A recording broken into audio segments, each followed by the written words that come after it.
नमस्कार दोस्तों, जो हम आपके लिए कंसेप्ट सीरीज चला रहे हैं उसमें आज का जो हमारा टॉपिक है थ्री फेज इंडक्शन मोटर। इसके पहले हम डीसी मोटर, डीसी जनरेटर और बाइंडिंग और ट्रांसफार्मर अध्याय समाप्त कर दिए। हम जाकर प्लेलिस्ट में देख सकते हैं। इन सभी अध्यायों का इंपोर्टेंट क्वेश्चन भी हम करा दिए हैं।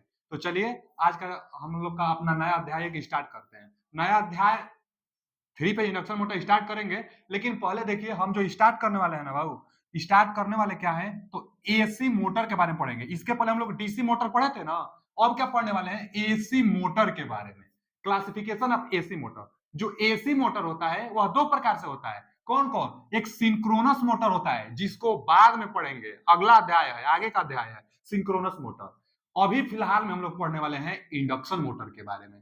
एसी मोटर दो प्रकार से, सिंक्रोनस और एसिंक्रोनस। कभी कभी बोल देता है कि एसिंक्रोनस मोटर किस मोटर के नाम से जाना जाता है, तो कहेंगे इंडक्शन मोटर को एसिंक्रोनस के नाम से जाना जाता है। क्यों? क्योंकि जो एसिंक्रोनस मोटर होता है ना, यह लगभग सिंक्रोनस स्पीड के आसपास पहुंचने का प्रयास करता है। मतलब उसी के आसपास इसका भी रोटेशन होता है, थोड़ा सा कम ही होता है। सिंक्रोनस स्पीड पर इंडक्शन मोटर नहीं रोटेट करता है, लेकिन हाँ उसी के आसपास रोटेट करता है, इसलिए इसको एसिंक्रोनस कहते हैं इंडक्शन मोटर को। अब जो इंडक्शन मोटर पढ़ने वाले हैं यह दो प्रकार से पढ़ा जाता है। एक थ्री फेज इंडक्शन मोटर और एक सिंगल फेज इंडक्शन मोटर पढ़ा जाता है। तो सिंगल फेज इंडक्शन मोटर को बाद में पढ़ेंगे, पहले हम थ्री फेज इंडक्शन मोटर को पढ़ने वाले हैं। और चैप्टर का यही नाम था कि थ्री फेज इंडक्शन मोटर। यह एसी पर होगा ना, इंडक्शन कहाँ होता है तो एसी में होता है। तो थ्री फेज इंडक्शन मोटर। अच्छा, जो थ्री फेज होगा मोटर, यह पुनः हम लोग ना उसके रोटर के आधार पर, मोटर है तो एक तो स्टेटर होगा एक रोटर होगा, तो रोटर के आधार पर दो भागों में बांटा जाता है। जो रोटर होता है एक स्क्वायरल केज होता है, इसी को हम लोग केज वाउंड रोटर भी कहते हैं। और एक स्लिप रिंग मोटर होता है, इस स्लिप रिंग में जो होता है इसको फेज वाउंड रोटर भी कहते हैं। तो चलिए हम three phase induction motor start करने वाले हैं। देखिए, जो थ्री फेज इंडक्शन मोटर है यह क्या होता है, थ्री फेज इंडक्शन मोटर में ना क्या होता है ना कि जो स्टेटर होता है, स्टेटर को हम लोग ना थ्री फेज सप्लाई देते हैं। अब three phase supply rotating magnetic field बनाती है। Three phase supply rotating magnetic field बनाती है। थ्री फेज में कितना अंश का फेज डिस्प्लेसमेंट होता है तो 120 अंश का फेज डिस्प्लेसमेंट भी होता है। आप जानते रहिएगा कितना होता है फेज डिस्प्लेसमेंट। तो स्पेस फेज डिस्प्लेसमेंट 120 डिग्री का होता है तीनों फेजों में। आज जो तीनों फेज चलती है ना, तीनों फेज आपस में भी 120 डिग्री पर वो चलती रहती है। तो आप ग्राफ देखे भी होंगे इनका। तो देखिए जो होता है ना 120 डिग्री पर वो लीड लाइक कराती रहती है तीनों फेज। तो जैसे हम थ्री थ्री फेज की सप्लाई स्टेटर को देते हैं तो यहाँ पर एक रोटेटिंग मैग्नेटिक फील्ड बनता है। यही रोटेटिंग मैग्नेटिक फील्ड के कारण रोटर पर कट करता है। रोटेटिंग मैग्नेटिक फील्ड रोटर पर जाता है और रोटर में एक ना इंड्यूज ईएमएफ उत्पन्न हो जाती है, जिसको हम लोग यही तो कह रहे हैं कि इंडक्टेंस से। इंडक्टेंस क्या होता है, किसी क्वाइल में इंड्यूज ईएमएफ को ही इंडक्टेंस कहते हैं। इंडक्टेंस क्या होता है ना, प्रेरण क्या होता है कि बिना किसी संपर्क से इंड्यूज ईएमएफ हो जाए, चाहे धारा बहने लगे बिना संपर्क से, उसको हम लोग प्रेरण कहते हैं। जैसे ट्रांसफार्मर था, ट्रांसफार्मर में प्राइमरी बाइंडिंग में धारा देते थे और सेकेंडरी बाइंडिंग में धारा इंड्यूज हो जाती थी, तो यह प्रेरण से धारा उत्पन्न होती थी। ठीक उसी तरह यह मोटर भी प्रेरण से काम करता है। तो हम लोग स्टेटर पर सप्लाई देंगे, उसके फ्लक्स से इसमें फ्लक्स बन जाएगा प्रेरण से। एकदम ट्रांसफार्मर ही है, इसको रोटेटिंग ट्रांसफार्मर कहते हैं। क्यों? क्योंकि यह रोटेट करने वाली मशीन है, इसलिए इसको हम लोग रोटेटिंग ट्रांसफार्मर के नाम से जाना जाता है। पूछता भी है क्वेश्चन कि निम्न में रोटेटिंग ट्रांसफार्मर कौन है, चाहे डायनेमिक ट्रांसफार्मर कौन है, तो इंडक्शन मोटर रोटेटिंग ट्रांसफार्मर होता है। अच्छा जी, यहाँ पर क्या हो जाएगा ना कि फ्लक्स इसमें भी उत्पन्न होगा, दोनों कट करेंगे तो इस पर एक टार्क बनेगी और मोटर रोटेट करने लगेगी। तो जो इंडक्शन मोटर है इसमें कम्यूटेटर की व्यवस्था नहीं होती है। कम्यूटेटर मतलब जो डीसी मोटर, देखिए यहाँ हमारा है ना डीसी मोटर के लिए, जो डीसी मोटर हम पढ़ा दिए आपको, डीसी मोटर क्या था कि डीसी मोटर क्वाइल पर बाइंडिंग की जाती थी और डीसी सप्लाई देकर मैग्नेटिक फील्ड बनाई जाती थी। तो यहाँ से मैग्नेटिक फील्ड बना हुआ है। लेकिन जो आर्मेचर कॉइल होता था ना, आर्मेचर को हम लोग डीसी सप्लाई देते थे कार्बन ब्रूस की सहायता से कम्यूटेटर पर।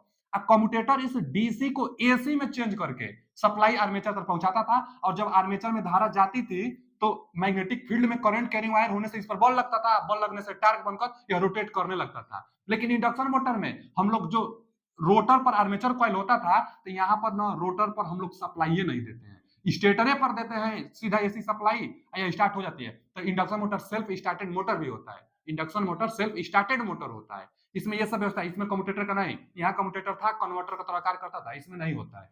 तो इंट्रोडक्शन में यही था कि यह क्या कहते हैं कि पूछता क्या क्या है, इंपोर्टेंट टर्म यहाँ लिखवा दे रहे हैं। पहला टर्म तो ये आप जानते रहिएगा कि यह रोटेटिंग ट्रांसफार्मर के नाम से जाना जाता है। Three phase induction motor rotating transformer के नाम से जाना जाता है, पहला पॉइंट। दूसरा पॉइंट क्या पूछ सकता है कि जो थ्री फेज इंडक्शन मोटर है सेल्फ स्टार्टेड मोटर होता है। तो सेल्फ स्टार्टेड, यह स्वयं से स्टार्ट हो जाता है। सप्लाई स्टेटर पर देंगे और उसी का फ्लक्स इस पर आकर कट करेगा, स्टार्ट हो जाएगा, मतलब टार्क बन जाएगा इसमें। तो सेल्फ स्टार्टेड मोटर होता है। यह जो इंडक्शन मोटर होता है ना थ्री फेज, यह सेल्फ स्टार्टेड मोटर होता है। तो यह दो क्वेश्चन यहाँ से बहुत ज्यादा इंपोर्टेंट है। चलिए आगे चलते हैं। आगे इसका वर्किंग प्रिंसिपल देखिए। पहला तो क्वेश्चन आप ये जानते रहिए, अगर पूछ दिया एग्जाम में कि थ्री फेज इंडक्शन मोटर का वर्किंग प्रिंसिपल क्या है, तो एक ऑप्शन देता है, आप जानते रहिएगा, rotating magnetic field. Rotating magnetic field, यह रोटेटिंग मैग्नेटिक फील्ड के सिद्धांत पर थ्री फेज इंडक्शन मोटर कार्य करता है। अब चलिए हम आपको समझाते हैं इसका वर्किंग प्रिंसिपल। देखिए पहले तो इंटरव्यू के लिए क्वेश्चन है कि यह भी पूछा जाता है कि इंडक्शन मोटर में कितना टर्मिनल होता है। तो देखिए यहाँ पर दिखाया गया है ना, 1 2 3 1 2 3 6 टर्मिनल, क्योंकि जो तीन जो फेज होते हैं इनका जो बाइंडिंग किया जाता है तो तीनों का 2 2 सिरा 6 टर्मिनल आता है। अपने अनुसार स्टार डेल्टा में कनेक्ट करके सप्लाई हम लोग दे देते हैं, तो वो अलग बात है। लेकिन स्टेटर पर कुल मिला जुलाकर 3 सप्लाई जो RYB होती है, RYB, तो बस यही तीनों सप्लाई स्टेटर को दे दी जाती है। ठीक है, जब स्टेटर को सप्लाई, ध्यान से सुनिएगा, यहां से क्वेश्चन क्या क्या बनेगा हम अभी आगे बताएंगे भी, पहले वर्किंग प्रिंसिपल आप समझ लीजिए। जब स्टेटर को थ्री फेज सप्लाई दी जाती है तो स्टेटर में एक रोटेटिंग मैग्नेटिक फील्ड बनता है, जो यहां हम लिखे हैं rotating magnetic field. Three phase supply rotating magnetic field बनाती ही है और तीनों फेज आपस में 120 डिग्री के डिस्प्लेसमेंट बनाती है। तीनों फेज आपस में 120 डिग्री का एंगल बनाता है। अच्छा जी, जब स्टेटर को थ्री फेज सप्लाई दी जाती है तो स्टेटर में एक रोटेटिंग मैग्नेटिक फील्ड बन जाता है। स्टेटर में एक रोटेटिंग मैग्नेटिक फील्ड बन जाता है। यह रोटेटिंग मैग्नेटिक फील्ड रोटर को कट करता है। यह रोटेटिंग मैग्नेटिक फील्ड रोटर को कट करता है। जब रोटर को कट करता है और रोटर शॉर्ट सर्किट होता है तो इसमें एक इंड्यूस ईएमएफ उत्पन्न हो जाती है। इसमें एक इंड्यूस ईएमएफ बन जाएगी प्रेरण की सहायता से। अब शॉर्ट सर्किट है तो इसमें एक धारा भी बनेगी। रोटर में जो धारा बन गई, इसके कारण भी एक रोटर में फ्लक्स आएगी। अब जो रोटर में फ्लक्स आएगी और जो स्टेटर का फ्लक्स है, दोनों सिंक्रोनस स्पीड से रोटेट करते हैं। जो सप्लाई आप देंगे, मैग्नेटिक फील्ड लाइंस जो बनी है, जो रोटेटिंग मैग्नेटिक फील्ड बनी है, यह सिंक्रोनस स्पीड से रोटेट करती है और इसी मैग्नेटिक फील्ड के कारण रोटर में भी एक मैग्नेटिक फील्ड बन गई और यह भी जो रोटर का मैग्नेटिक फील्ड लाइंस बनेगी, यह भी सिंक्रोनस स्पीड से गति करेगी। अब दोनों एक दूसरे को इंटरसेक्ट करती है, दोनों एक दूसरे को काटती है। तो जब दो मैग्नेटिक फील्ड लाइंस एक दूसरे को काटेगी तो एक टार्क बनेगा। तो रोटर पर एक टार्क बन जाता है और यह रोटेट करने लगता है। इंडक्शन मोटर रोटेट करने लगा, स्टेटर पर सिर्फ सप्लाई दे, इसीलिए यह क्या क्या था, तो यह सेल्फ स्टार्टेड था। अलग से स्टार्ट करने के लिए कोई व्यवस्था नहीं, सप्लाई दिए स्टार्ट हो गई, तो सेल्फ स्टार्टेड था। अगला क्वेश्चन क्या पूछेगा कि रोटेटिंग मैग्नेटिक फील्ड किस स्पीड से गति करती है, सिंक्रोनस स्पीड से। Rotating magnetic field synchronous speed से, सिंक्रोनस स्पीड से रोटेटिंग मैग्नेटिक फील्ड, चाहे स्टेटर का फ्लक्स इसको कह सकते हैं, सिंक्रोनस स्पीड से क्या क्या गति करता है। तो देखिए हम यहां लिख दे रहे हैं स्टेटर का फ्लक्स। जो स्टेटर फ्लक्स होगा ना, सप्लाई देने के बाद जो स्टेटर पर फ्लक्स बन रही है वह सिंक्रोनस स्पीड से गति करेगी। उसके कारण जो रोटर पर फ्लक्स बनेगा वह भी इसी से। तो ये एंड रोटर का फ्लक्स, जो रोटर पर फ्लक्स बन गई, सप्लाई देने से इंड्यूस ईएमएफ हुआ, उसके बाद इसमें धारा बहने लगी, शॉर्ट सर्किट होता है। रोटर के बारे में आगे पढ़ाने वाले हैं। इसमें धारा बन गई, धारा का एक फ्लक्स बन गई, तो जो रोटर में फ्लक्स बना, रोटर जो फ्लक्स बना, यह भी सिंक्रोनस स्पीड से गति करता है। अच्छा, जो सप्लाई थ्री फेज सप्लाई देने पर जो रोटेटिंग मैग्नेटिक फील्ड स्टेटर में बन रही है, उसका मान कितना होता है, यह भी पूछता है। तो उसका मान जो होता है ना भाऊ, देखिए रिजल्टेंट फ्लक्स का मान, सप्लाई देने के बाद स्टेटर में जो फ्लक्स बन रही है, तो रिजल्ट तीनों फेज मिलाकर टोटल जो फ्लक्स बनेगा वह 3/2 और मैक्सिमम जो फ्लक्स होता है उसी का 3/2 गुना। इसी को क्या लिख सकते हैं, 1.5 लिख सकते हैं। तो 1.5 फ्लक्स तीनों फेज को मिलाकर फ्लक्स बनता है और वही फ्लक्स सिंक्रोनस स्पीड से गति करता है। ठीक है, सिंक्रोनस स्पीड आखिर कैसे आएगा, कितना होगा सिंक्रोनस स्पीड, इसको कैसे निकालेंगे? तो देखिए हम आगे आपको बताते हैं कि जो सिंक्रोनस स्पीड होता है ना, इसके लिए एक फॉर्मूला बनाई गई है। सिंक्रोनस स्पीड निकालने के लिए 120 एफ बटा में पी। अब मतलब कि साफ साफ यहां से यह पता चल रहा है कि जो सिंक्रोनस स्पीड है वह फ्रीक्वेंसी पर निर्भर कर रही है और पोलों की संख्या पर। यहां से फ्रीक्वेंसी बराबर भी कई बार फॉर्मूला पूछता है। देखिए यह तो फॉर्मूला बहुत इंपोर्टेंट है, यह आपको एकदम जानना ही है। अच्छा, यहां से ना फ्रीक्वेंसी के लिए भी एक फॉर्मूला आता है। यहीं से फ्रीक्वेंसी बराबर अगर हम निकालना चाहेंगे फ्रीक्वेंसी, तो इसका इसमें गुणा करेंगे ना, तो सिंक्रोनस स्पीड में इस पोल का गुणा कर देंगे। अब बाटा में यह 120 आ जाएगा, तो बटा में 120, यह फ्रीक्वेंसी के लिए है फॉर्मूला। तो आप जानते रहिए, मतलब इसी से मिलकर बना है, तो ये याद रहे या ना रहे, इसको तो आपको याद करना ही होगा, बहुत ज्यादा इंपोर्टेंट है। सिंक्रोनस स्पीड ज्ञात करने के लिए सिंक्रोनस स्पीड, अब पूछता है 2 पोल और 50 हर्ट्ज के लिए सिंक्रोनस स्पीड कितना होगा, फिर पूछेगा कि 50 हर्ट्ज और 4 पोल के लिए कितना होगा। तो जितना पोल के लिए पूछेगा सिंक्रोनस स्पीड आप इससे ज्ञात कर सकते हैं। ठीक है, सिंक्रोनस स्पीड बहुत ज्यादा इंपॉर्टेंट था। और क्या यहां से इंपॉर्टेंट था ये, जैसे तो ये जितना पॉइंट हम लिखे ये सब कि किस किस स्पीड से चलता है। चलिए आगे चलते हैं। वर्किंग प्रिंसिपल उम्मीद है कि समझ गए होंगे। आगे अब डायरेक्शन ऑफ रोटेशन। हम अभी क्या बताए हैं कि जो रोटर है ना, देखिए ये रोटर है, रोटर चालक लिखा है ना, यह रोटर है और यह क्या है, स्टेटर है।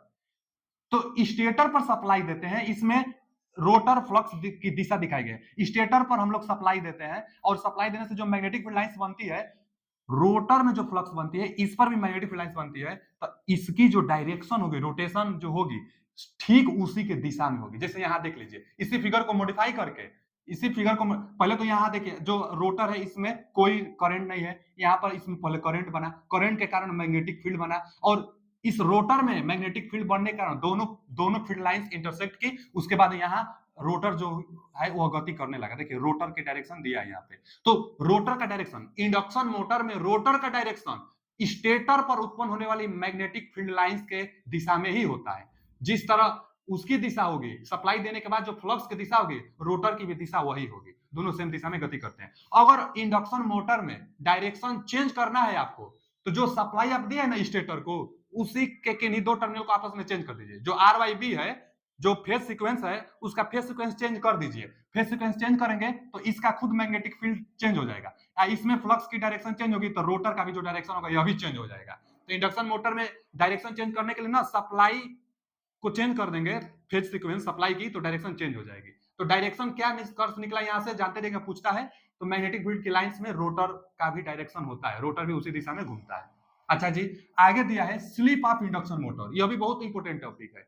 इंडक्शन मोटर का स्लिप पूछता है। तो देखिए एक तो होता है स्लिप स्पीड, स्लिप स्पीड होता है, क्या होता है, तो स्लिप स्पीड होता है जी। जो स्लिप स्पीड होता है ना, सिंक्रोनस स्पीड और रोटर स्पीड, ध्यान से सुनिए, यहां जो था ये जो सिंक्रोनस स्पीड पर मैग्नेटिक फील्ड लाइंस जाती है, लेकिन जो रोटर गति करता है इससे, यह सिंक्रोनस स्पीड गति करता है। एनएस का मतलब कि मैग्नेटिक फील्ड लाइंस जो होती है सिंक्रोनस स्पीड पर, लेकिन जो रोटर गति करता है ना, सिंक्रोनस स्पीड से थोड़ा सा कम पर गति करता है। यह सिंक्रोनस स्पीड पर गति नहीं कर सकता है इंडक्शन मोटर। तो हम यहां वही बताए हैं कि जो सिंक्रोनस स्पीड होता है मैग्नेटिक फील्ड का स्पीड होता है, लेकिन जो रोटर का स्पीड होगा, जो रोटर रोटेट कर रही है, वह थोड़ा कम होता है इससे, जितना आएगा वही स्लिप स्पीड कहलाता है। मतलब स्लिप स्पीड, सिंक्रोनस स्पीड में से रोटर का स्पीड घटाने से जो वैल्यू प्राप्त होगा वही स्लिप स्पीड कहलाता है। अच्छा, स्लिप केवल अगर पूछ, या स्लिप स्पीड, इसको क्या लिख सकते हैं, स्लिप स्पीड, स्पीड को एनएस से डिनोट करते हैं, यहां से एनएस माइनस एनआर, यहां से एनएस इसके बटा में, तो स्लिप बराबर कई बार पूछता है, तो एनएस माइनस एनआर बटा में एनएस, ये अभी बहुत ज्यादा इंपॉर्टेंट है। ये स्लिप बराबर एनएस माइनस एनआर बटा में एनएस। कई बार पूछता है स्लिप स्पीड बराबर बताइए, तो सिंक्रोनस स्पीड में से रोटर स्पीड आप घटा देंगे तो वही। अच्छा, स्लिप होता क्या है, तो स्लिप का मतलब होता है फिसलन, कितना मतलब फिसलन का मतलब सिंक्रोनस स्पीड और रोटर स्पीड में जितना डिफरेंट आएगा वही ना फिसलन हो रही है, तो वही स्लिप का मतलब फिसलन होता है, फिसलना मतलब स्लिप होता है। तो कितना फिसल रहा है, सिंक्रोनस स्पीड जो मैग्नेटिक फील्ड लाइंस है उसी में से रोटर स्पीड घटा दीजिए। अच्छा, कोई बार तो परसेंटेज में स्लिप पूछता है, तो यहाँ पर क्या कर देंगे 100 से गुणा। अगर परसेंटेज में आपको स्लिप बताना है तो ns माइनस nr बटा में ns गुणे 100 कर देंगे, तो यह जो बनेगा परसेंटेज में स्लिप बनेगा। बहुत ज्यादा इंपॉर्टेंट है परसेंटेज में स्लिप ज्ञात करने के लिए ये फॉर्मूला आप लगाइए। सिंक्रोनस स्पीड कैसे ज्ञात करेंगे, जो हम अभी वर्किंग प्रिंसिपल में बताए थे, सिंक्रोनस स्पीड में जो फॉर्मूला हम बताए थे, सिंक्रोनस स्पीड निकालने के लिए 120 एफ बटा में पी, यह फॉर्मूला है सिंक्रोनस स्पीड निकालने का। तो सिंक्रोनस स्पीड यहाँ पर मान भर देंगे, रोटर स्पीड दिया रहेगा, तो स्लिप परसेंट आप बता सकते हैं, चाहे स्लिप का मान बता सकते हैं। अच्छा देखिए यह तो इंपोर्टेंट है, लेकिन यहां से ना एक रोटर स्पीड कई बार पूछता है, आपको स्लिप देगा, सिंक्रोनस स्पीड तो आप निकाल लेंगे पोलो की संख्या से, तो यहां से आपको क्या पूछेगा, रोटर स्पीड का मान पूछेगा। तो यहां से हम फॉर्मूला यहीं पर हम बना दे रहे हैं। इसी को देखिए क्या लिख सकते हैं, इसमें इसका गुणा करिए, तो एस एन एस लिखेंगे ना, आगे हम इसको बढ़ा रहे हैं, ध्यान से देखिएगा, इसको इसमें हम गुणा कर दें, एस एन एस अब बराबर क्या है, N S minus N R है। यहां से एन आर को इधर लाइए, जब एन आर को आप इधर लाएंगे, एन आर इधर लाएंगे तो यहां तो पहले से एन एस है, यह उधर जाएगा तो एस एन एस होगा, एन एस मतलब सिंक्रोनस स्पीड। अब यहां से क्या आ रहा है, ध्यान से देखिए, रोटर का स्पीड बराबर इसमें से कॉमन कर लीजिए एन एस को, सिंक्रोनस स्पीड को कॉमन कर लीजिए, तो 1 माइनस एस स्लिप आ रहा है। बहुत ज्यादा इंपॉर्टेंट है ये वाला, रोटर का स्पीड पूछता है, रोटर का स्पीड पूछता है, तो ये वाला हम लोग फॉर्मूला लगाते हैं, एन आर बराबर एन एस कोष्ट में 1 माइनस एस, स्लिप दिया रहता है, सिंक्रोनस स्पीड तो हम लोग निकाल लेते हैं पोलो की संख्या से, सिंक्रोनस स्पीड निकाल लेते हैं, स्लिप दिया रहता है, और रोटर का स्पीड पूछता है। बहुत ज्यादा इंपॉर्टेंट ये फॉर्मूला है, ये फॉर्मूला कभी भी नहीं भूलना है आपको, अगर भूल भी जाए तो फिर यहां से आपको बनाना होगा स्लिप के, यहां से, तो यह स्लिप से जानकारी थी। अच्छा, अगर हम अभी पूछे आपसे कि स्लिप का बताइए फॉर्मूला क्या होता है, तो स्लिप का फॉर्मूला आप क्या बताएंगे, अभी हम लिखवाए ना स्लिप का फॉर्मूला, आप बताएंगे N S minus N R बटा में एन एस बताएंगे। स्लिप का फॉर्मूला यही ना बताए थे कि N S minus N R बटा में एन एस। अच्छा जी, देखिए अब यहां पूछ, अगला जो टॉपिक क्या है कि वैल्यू ऑफ स्लिप, स्लिप का मान बताना है, डिफरेंट कंडीशन, अलग अलग दो कंडीशन दिया हुआ है और इसमें स्लिप का आपको मान बताना है। ठीक है, पहला कंडीशन क्या दिया है कि at stand stand still, stand still condition का मतलब ना प्रारंभिक अवस्था होता है, स्टैंड स्टिल कंडीशन का मतलब प्रारंभिक अवस्था, यहां हम लिख दे रहे हैं प्रारंभिक अवस्था, प्रारंभिक, प्रारंभिक अवस्था को स्टैंड स्टिल कहते हैं, तो स्टैंड स्टिल का मतलब प्रारंभिक अवस्था। अच्छा, प्रारंभिक अवस्था मतलब जब मोटर स्टार्ट होने वाली है, जब मोटर स्टार्ट होने वाली है तो उस दौरान रोटर का स्पीड कितना होगा, 0 होगा, अभी मोटर स्टार्ट होने वाली है, तो स्टैंड स्टिल का मतलब कि उस समय रोटर का स्पीड 0, स्टैंड स्टिल का मतलब रोटर का स्पीड 0, प्रारंभिक अवस्था, उसको स्टैंड स्टिल कहेंगे। तो यहां पर मान भर देंगे, इसका मान 0 भर देंगे, तो एनएस बटा एनएस मतलब स्लिप का मान तो 1 आ रहा है। यही पूछा था कि वैल्यू ऑफ स्लिप, स्लिप का मान बताइए, कब स्लिप का मान बताइए, स्टैंड स्टिल के केस में, प्रारंभिक अवस्था में स्लिप का मान 1 होता है। यह भी एकदम पूछता ही है, समझ लीजिए कि विकल्प में पूछ देता है कि स्टैंड स्टील के कंडीशन में चाहे प्रारंभिक अवस्था में स्लिप का मान कितना होता है, तो 1 होता है। अच्छा, अगला कहां पूछ सकता है कि at synchronous condition, synchronous condition में जब रोटर, देखिए आप और रोटर, जब रोटर सिंक्रोनस स्पीड पर हो तो उस दौरान स्लिप का मान आप बताइए। अच्छा जी, स्लिप के लिए फॉर्मूला क्या है लिख लेते हैं, स्लिप के लिए formula N S minus N R बटा में एन एस। ठीक है, पूछा क्या है, सिंक्रोनस कंडीशन पर रोटर हो, माने रोटर का जो स्पीड बोल रहा है, यह बोल रहा है कि सिंक्रोनस स्पीड पर हो, रोटर का स्पीड सिंक्रोनस स्पीड पर हो तो स्लिप बताना है, तो यहां से एनआर का मान यहां रख दीजिए एनएस, क्योंकि रोटर स्पीड सिंक्रोनस स्पीड बोल रहा है, तो यहां से मान भर देंगे तो यह दोनों 0, 0 बटा में कुछ भी रहे इसका मान 0 ही आता है, तो स्लिप 0 होगा। तो इसीलिए हम बताए थे, अभी स्टार्टिंग में बताए थे कि जो इंडक्शन मोटर होता है सिंक्रोनस स्पीड पर नहीं चल सकता, क्यों, क्योंकि स्लिप का मान 0, और स्लिप का मान 0 तो टार्क 0 हो जाएगा, मोटर में टार्क नहीं बन पाएगा, तो मोटर फिर इंडक्शन मोटर चल नहीं पाएगा। आगे हम ग्राफ बनाएंगे तो वहां भी आप देखेंगे, तो स्लिप का मान 0 होगा। पूछता है क्वेश्चन, स्लिप का मान 0 कब होगा, तो जब इंडक्शन मोटर सिंक्रोनस स्पीड पर पहुंच जाती है तो स्लिप का मान 0, इसलिए इंडक्शन मोटर सिंक्रोनस स्पीड पर नहीं चलती है, थोड़ा सा कम रहती है। इसलिए एसिंक्रोनस इसको बोला भी जाता है। तो ठीक है, यह दो क्वेश्चन है, जानते रहिएगा स्लिप का मान एक कब होगा और जीरो कब होगा। चलिए आगे चलते हैं। अगला टॉपिक क्या दिया है, इंडक्शन मोटर की स्लिप किस पर निर्भर करते हैं, किन किन फैक्टर पर निर्भर करती है। स्लिप किस पर निर्भर करती है यह पूछा है। तो पहला था लोड पर निर्भर करेगी और दूसरा टार्क पर। हम बताए ही थे अभी कि टार्क के अनुक्रमानुपाती स्लिप होता है और यहाँ लोड के भी अनुक्रमानुपाती स्लिप होता है। कैसे होता है ना, इसको भी देख लीजिए। देखिए पहले तो स्लिप के लिए हम फॉर्मूला क्या बताए थे आपको, स्लिप के लिए जो फॉर्मूला बताए थे हम, स्लिप स्पीड के लिए भी अगर देख सकते हैं, स्लिप स्पीड, स्लिप स्पीड के लिए जो फॉर्मूला आया था ns माइनस एनआर आया था। एनआर क्या है बाबू, रोटर का स्पीड है। अब देखिए जो पहला कंडीशन है लोड के साथ, लोड जब बढ़ेगा तो स्पीड कम होगा। जब लोड बढ़ता है तो स्पीड कम होता है। स्पीड किसका, इंडक्शन मोटर का, रोटर का स्पीड कम होगा। भाई रोटर का स्पीड जब कम होगा तो स्लिप का मान बढ़ेगा। रोटर का स्पीड कम, लोड बढ़ने से स्पीड कम होता है और स्पीड कम होने से स्लिप बढ़ता है। मतलब लोड बढ़ेगा तो स्लिप बढ़ेगा, क्योंकि लोड बढ़ रहा है तो ये कम हो रहा है और स्लिप बढ़ रहा है, तो लोड बढ़ रहा है तो स्लिप बढ़ रहा है, इसलिए तो दोनों अनुक्रमानुपाती हो गया। तो वही बात लिखे हैं, तो आप जानते रहिएगा कि लोड जब बढ़ता है तो स्लिप बढ़ता है और स्लिप बढ़ता है तो टार्क बढ़ता है, वही इसीलिए टार्क के साथ सीधा अनुक्रमानुपाती। जब जब स्लिप बढ़ेगा तो टार्क क्या हो रहा है कि टार्क बढ़ा है, लोड बढ़ने से उसका रोटर का स्पीड कम होगा, स्पीड कम होगा तो स्लिप बढ़ेगा, स्लिप बढ़ेगा तो मतलब कि लोड बढ़ने से या स्लिप बढ़ा तो लोड बढ़ने से स्लिप बढ़ेगा, इसलिए अनुक्रमानुपाती। तो टार्क भी सीधे अनुक्रमानुपाती होता है। अगला टॉपिक क्या है कि रोटर का फ्रीक्वेंसी कितना होगा और रोटर का ईएमएफ कितना होगा और रोटर का रिएक्टेंस कितना होगा। तो बहुत ज्यादा इंपॉर्टेंट है अभी है टॉपिक। देखिए रोटर का फ्रीक्वेंसी, हम तो रोटर पर कुछ सप्लाई नहीं दिए, रोटर पर सप्लाई नहीं दिया जाता है, यहाँ बस स्टेटर पर सप्लाई दिया जाता है, इंड्यूज होकर उसमें धारा बनती है, फ्लक्स बनती है, उसके बाद टार्क बनता है और रोटेट करने लगता है। तो रोटर पर फ्रीक्वेंसी, जब धारा बन रही है, ईएमएफ बन रहा है, तो फ्रीक्वेंसी भी बनेगा।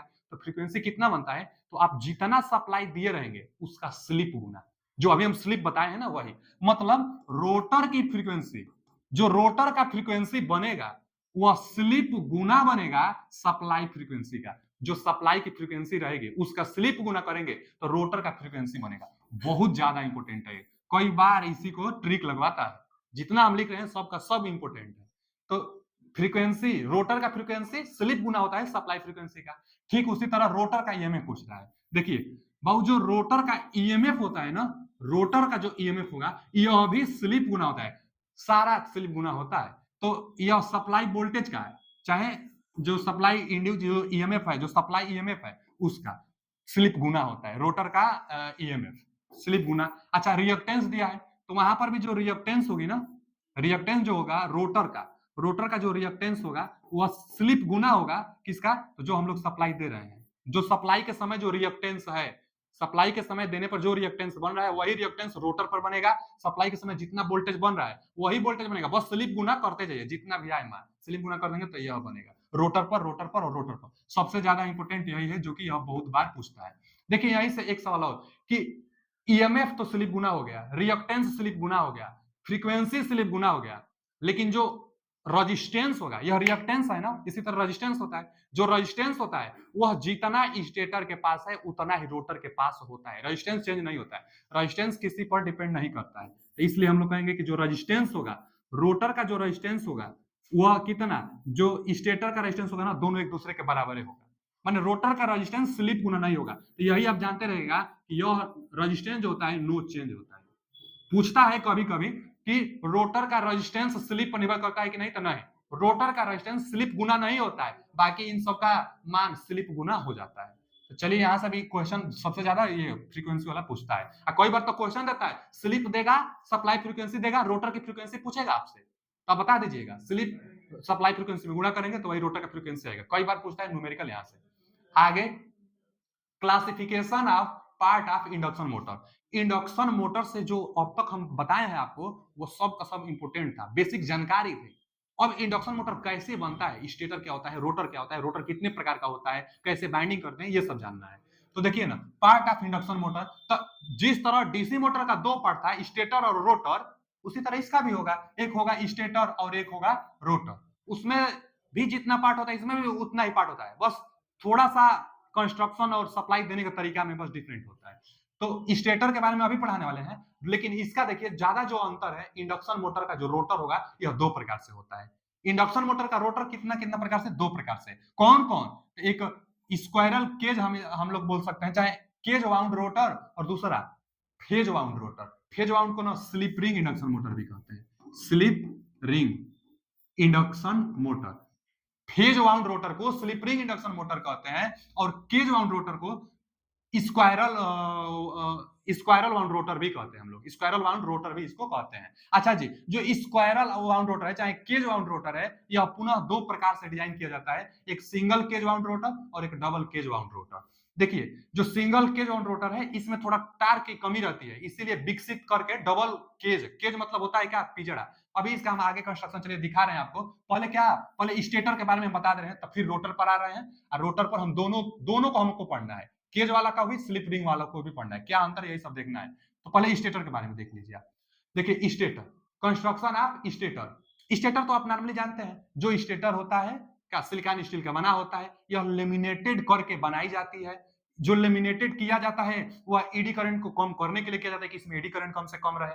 कितना इसकी साइज होती है, तो 10.35 mm, 3.5 mm से 10.5 mm लेमिनेटेड की साइज रखी जाती है, ईडी करंट को कम करता है। सेम जो हम अब तक जो पढ़े थे स्टेटर के बारे में, सेम वही होगा। हाँ, जो बड़ी मशीन रहेगी, जो स्टेटर में जो स्लॉट बनी हुई है बड़ी मशीनों में, यह खुला स्लॉट होता है, और जो छोटी रेटिंग की मशीनें होती है उसमें ना अर्ध खुला स्लॉट होता है, क्योंकि छोटी मशीनों में अर्ध खुला कि वायर बाहर ना जाए जो हम लोग बाइंडिंग में लगाएंगे इसको।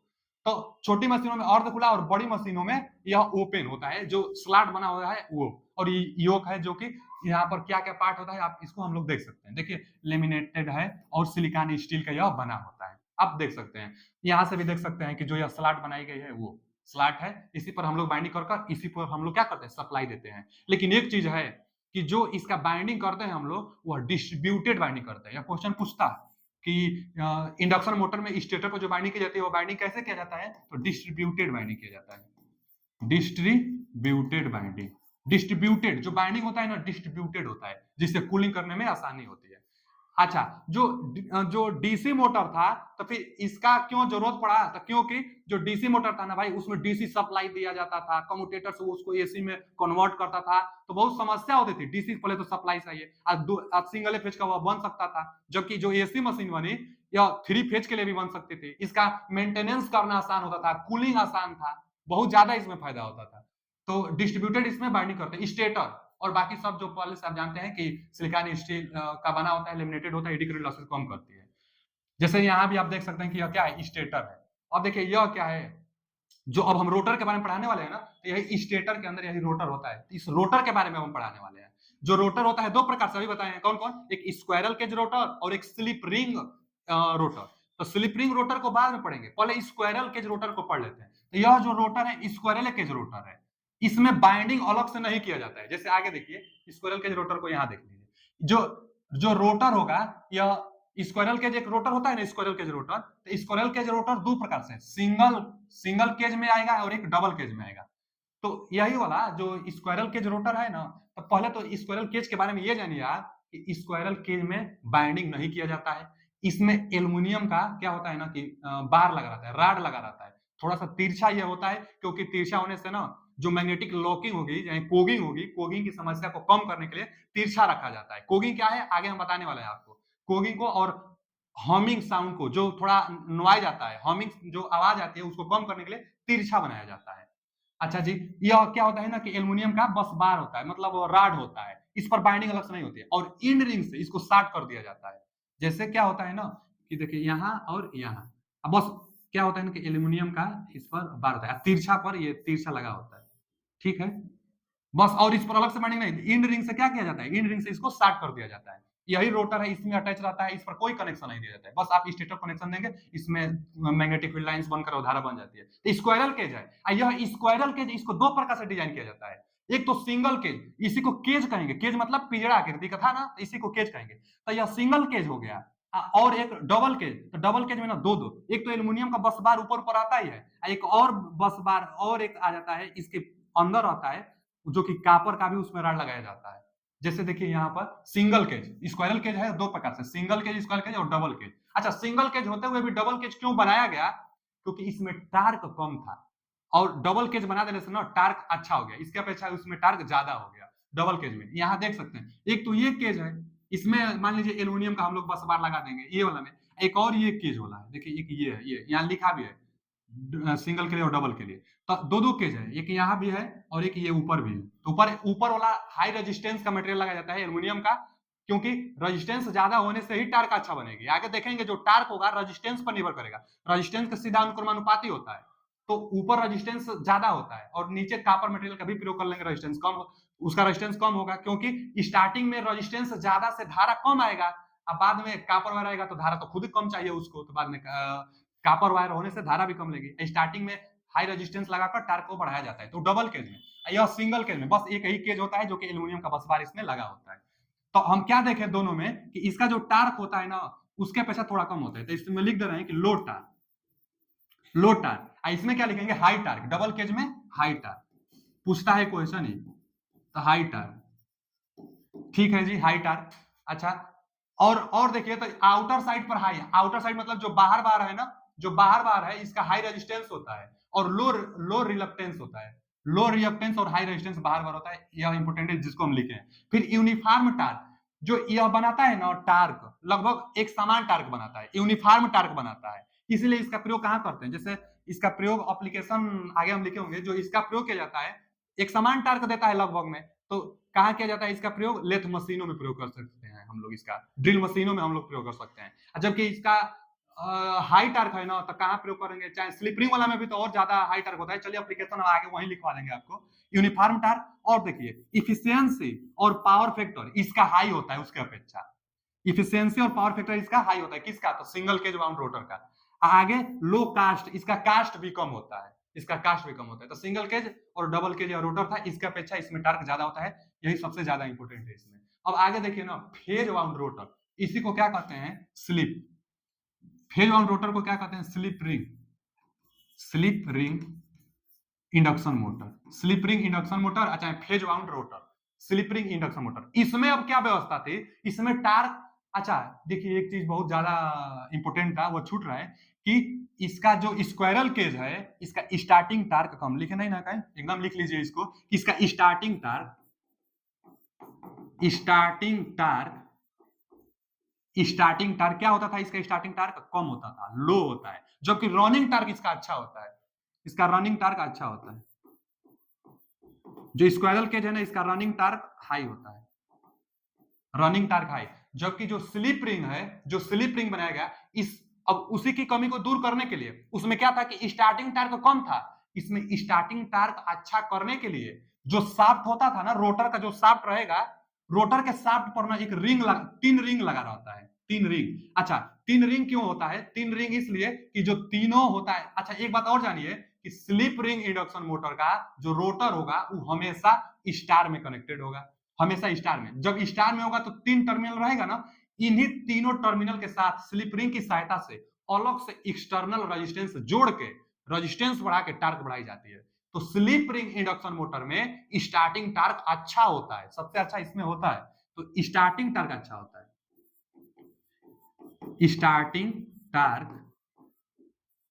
स्टार्टिंग टार्क हाई होता है, स्लिप रिंग इंडक्शन मोटर में स्टार्टिंग टार्क हाई होता है, लेकिन रनिंग टार्क इसमें कम हो जाता है, उसमें रनिंग टार्क अच्छा था, इसमें रनिंग टार्क कम हो जाता है, रनिंग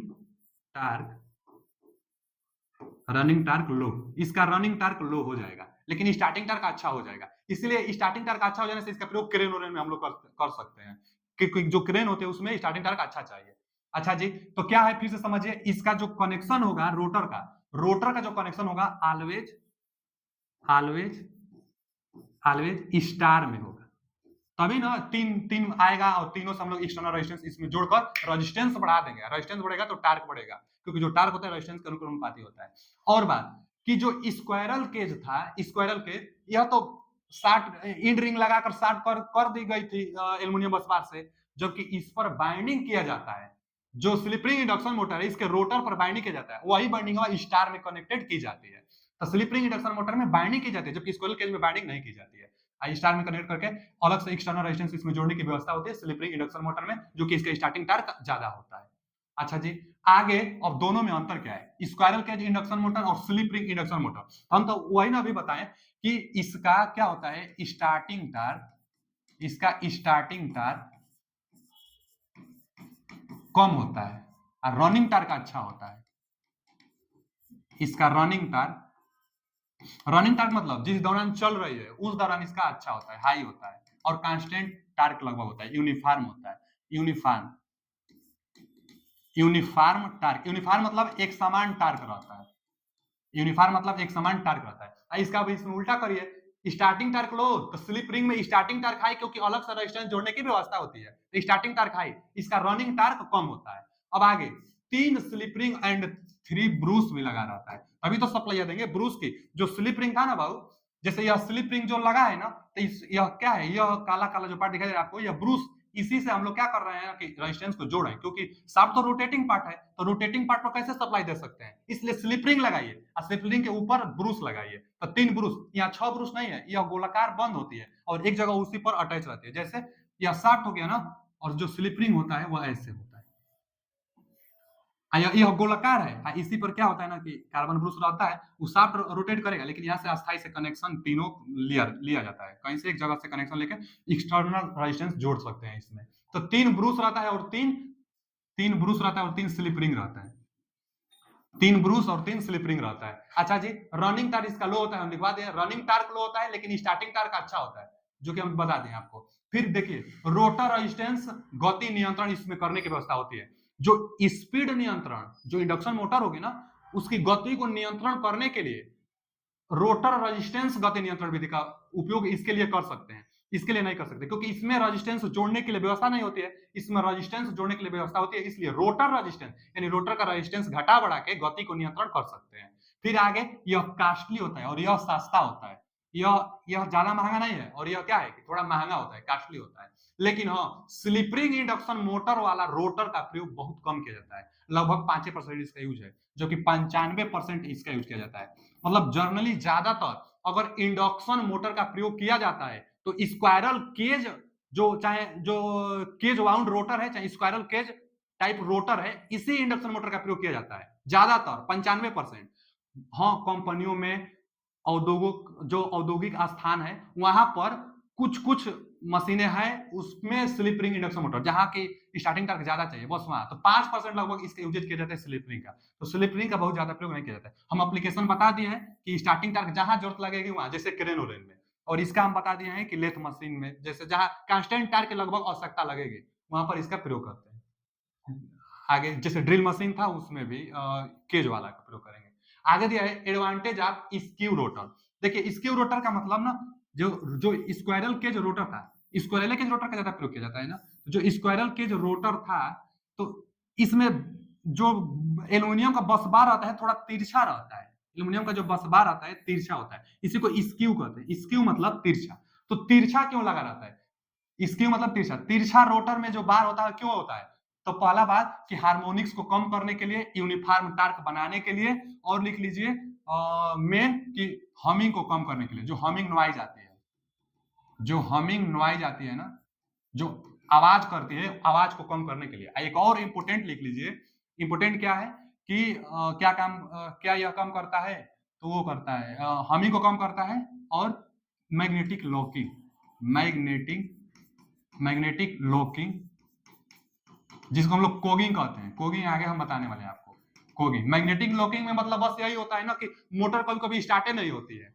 यह कब काम होगा, तो जब ना स्टेटर में स्लॉटों की संख्या और रोटर में स्लॉटों की संख्या बराबर रहेंगे, तब मैग्नेटिक लॉकिंग की समस्या ज्यादा आती है। इसलिए हम लोग ना कभी भी इंडक्शन मोटर डिजाइन करते समय स्टेटर में स्लॉटों की संख्या और रोटर में स्लॉटों की संख्या बराबर नहीं रखी जाती है, अथवा इसके मल्टीपल में भी नहीं रखी जाती है, अलग अलग रखी जाती है। जैसे ये ना हो कि जो स्टेटर है, यह तो रोटर है, तो रोटर में भी स्लॉट लगा है, तो रोटर का जो स्लॉट होगा, मान लीजिए 6, इसका मल्टीपल मतलब स्टेटर का जो स्लॉट होगा 6 नहीं होना चाहिए, 3 भी नहीं होना चाहिए क्योंकि इसी का मल्टीपल है गुणा में, 12 भी नहीं होना चाहिए क्योंकि क्या मल्टीपल में है। कितना रखिए, जैसे इसको स्लॉटों की संख्या 13 रख दीजिए, मतलब 6 दूना के 12 होता है ना, तो मल्टीपल में मत रखिए, 13 रख दीजिए, विषम में रखिए, ताकि मैग्नेटिक लॉकिंग की समस्या ना हो, कोगिंग की समस्या ना हो। कोगिंग में ना, अगर दोनों बराबर स्लॉटों की संख्या रहती है तो लॉक हो जाती है और रोटेटे नहीं करता है, इंडक्शन मोटर स्टार्टे नहीं हो पाता है। इसलिए तो मैग्नेटिक लॉकिंग की समस्या को दूर करने के लिए थोड़ा सा तिरछा भी रखा जाता है। तो इसका एडवांटेज था, पूछ रहा है ना एडवांटेज स्क्यू का, तो ये एडवांटेज था, पूछता है,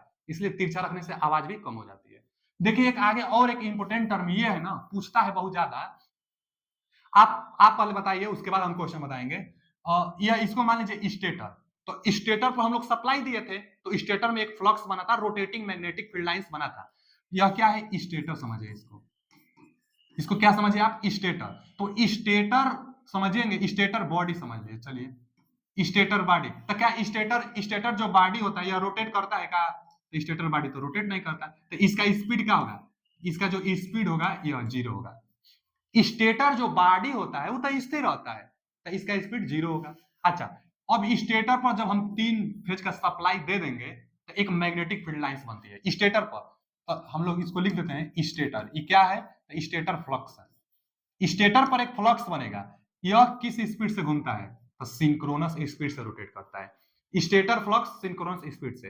अब यही इसका मान भी हम बताए थे 1.5, 1.5 इसका मान होता है, सिंक्रोनस स्पीड से यह रोटेट करता है। अब यह स्टेटर फ्लक्स रोटर को कट करता है और रोटर में ईएमएफ उत्पन्न करता है और रोटर में धारा भी बन जाती है, क्योंकि रोटर शॉर्ट सर्किट होती है और रोटर धारा बन जाने से रोटर में भी एक फ्लक्स बन जाता है। तो रोटर का फ्लक्स इसको आप समझिए, रोटर का फ्लक्स, रोटर फ्लक्स।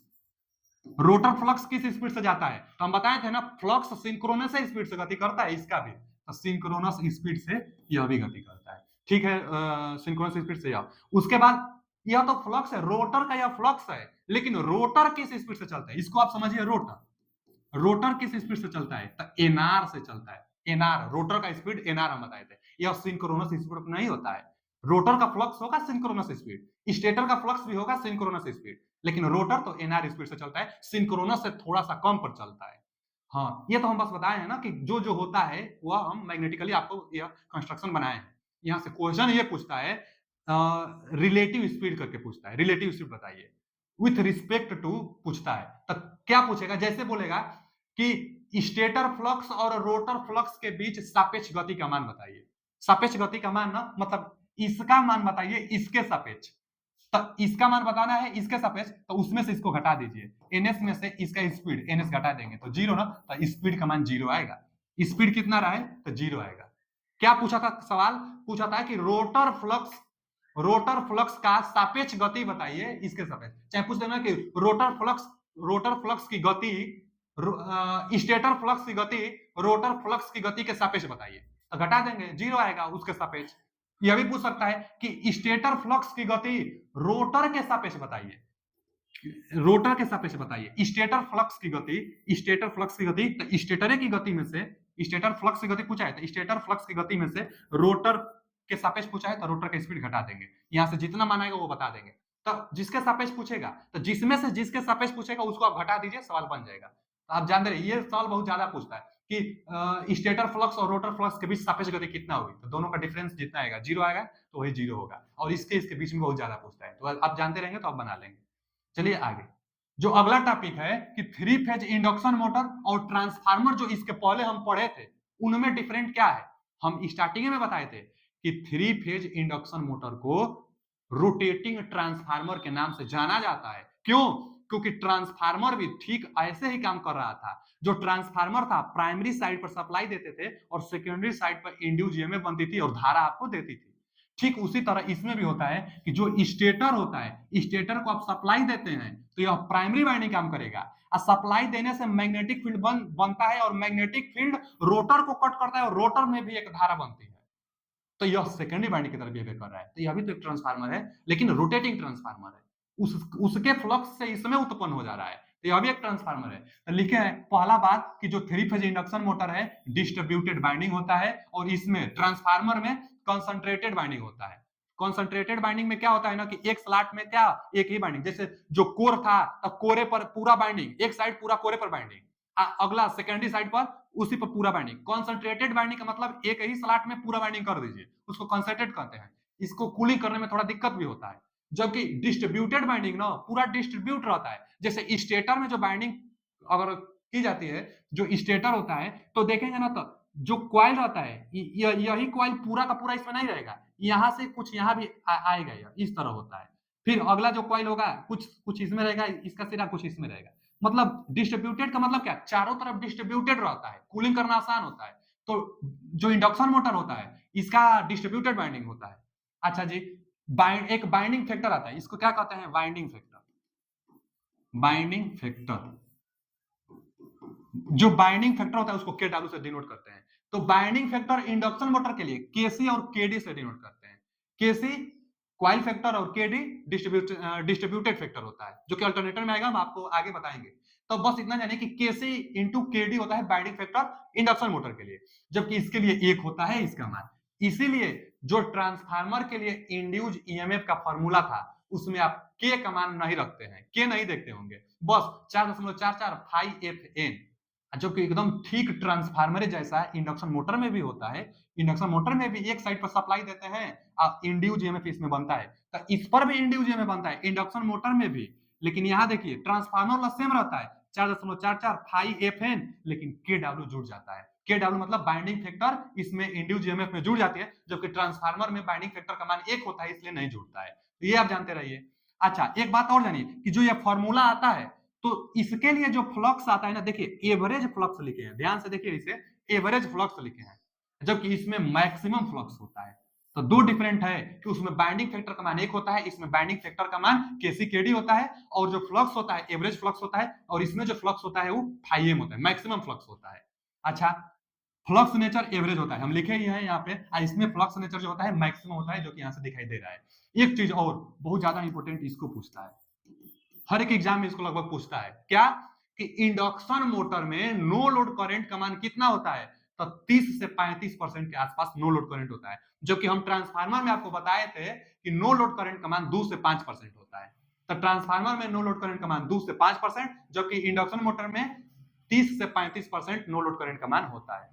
अब देखिए, इसको रोटेटिंग मशीन कहते हैं, जो 3 फेज इंडक्शन मोटर है ना, इसको रोटेटिंग मशीन कहते हैं ना, रोटेटिंग ट्रांसफार्मर कहते हैं इसको, रोटेटिंग ट्रांसफार्मर लिख दीजिए, रोटेटिंग ट्रांसफार्मर, रोटेटिंग ट्रांसफार्मर कहते हैं। इसको स्टेशनरी डिवाइस, चाहे स्टेशनरी ट्रांसफार्मर तो है ही है, स्टेशनरी डिवाइस और या रोटेटिंग ट्रांसफार्मर। फिर अगला जो टॉपिक है वह टार्क है। तो देखिए, हम टार्क का फॉर्मूला बस लिख दे रहे हैं, बाकी अब यहाँ से आगे कल करा देंगे, दूसरा पार्ट इसका हम लाएंगे, उसमें हम पूरा अध्याय समाप्त कर देंगे अच्छी तरीके से।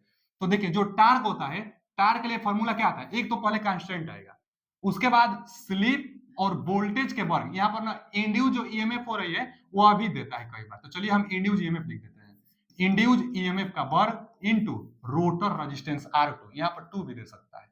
अब बटा में क्या होता है, रोटर रेजिस्टेंस का वर्ग इनटू एस और एक्स, x2 वही जो रिएक्टेंस होता है, इसमें रिएक्टेंस जो बनता है रोटर का उसका वर्ग, रोटरे में ना वो तो टार्क बनेगा, तो टार्क बराबर के यस E2 स्क्वायर और R2 बटा में R2 square plus S x2 square. यह बस आप जानते रहिएगा, यहां से बहुत ज्यादा सवाल बनाएंगे। पहला सवाल तो यही, टार्क वोल्टेज पर निर्भर करता है कि नहीं, अगर करता है तो किस प्रकार निर्भर करता है, तो टार्क वोल्टेज के वर्ग के अनुक्रमानुपाती होता है, माने वोल्टेज बढ़ाएंगे तो टार्क बढ़ता है, तो टार्क वोल्टेज यही ना वोल्टेज है, वोल्टेज के वर्ग के अनुक्रमानुपाती, यह तो बहुत ज्यादा इंपॉर्टेंट है, इसको कई बार पूछ लेता है। और देखिए, रोटर के भी अनुक्रमानुपाती होता है, जो टार्क होता है वह रोटर का अनुक्रमानुपाती, इसलिए हम बार बार बता रहे थे कि स्लिप रिंग में एक्सटर्नल रेजिस्टेंस जोड़ के टार्क बढ़ाई जाती है, कल ग्राफ भी हम बताएंगे आपको, वहां भी देखेंगे कि starting torque slip ring induction motor में किस तरह बढ़ जाती है। तो स्टार्टिंग टार्क बढ़ाने के माने रोटर का रेजिस्टेंस बढ़ाने से टार्क बढ़ जाता है, यहां से पता चल रहा है। आगे कल हम बता देंगे कि स्टार्टिंग टार्क कितना होगा, मैक्सिमम टार्क कितना होगा, यह जो है टार्क यह फुल लोड पर टार्क है, रनिंग के दौरान टार्क है, स्टार्टिंग टार्क कितना होगा, स्टार्टिंग में स्लिप का मान 1 होता है तो आप भी निकाल सकते हैं, एक इसको रख दीजिए, जितना आएगा वो स्टार्टिंग टार्क हो जाएगा। तो चलिए आगे मिलते हैं कल। अगर वीडियो अच्छा लगा हो तो कमेंट करिए, लाइक करिए, सब्सक्राइब करिए और ज्यादा ज्यादा दोस्तों के बीच शेयर करिए, क्योंकि एक वीडियो बनाने में बहुत ज्यादा हमको मेहनत करना पड़ता है, तो आप थोड़ा सपोर्ट करिए। थैंक यू, धन्यवाद, ऐसे ऐसे वीडियो हम लाते रहेंगे आपके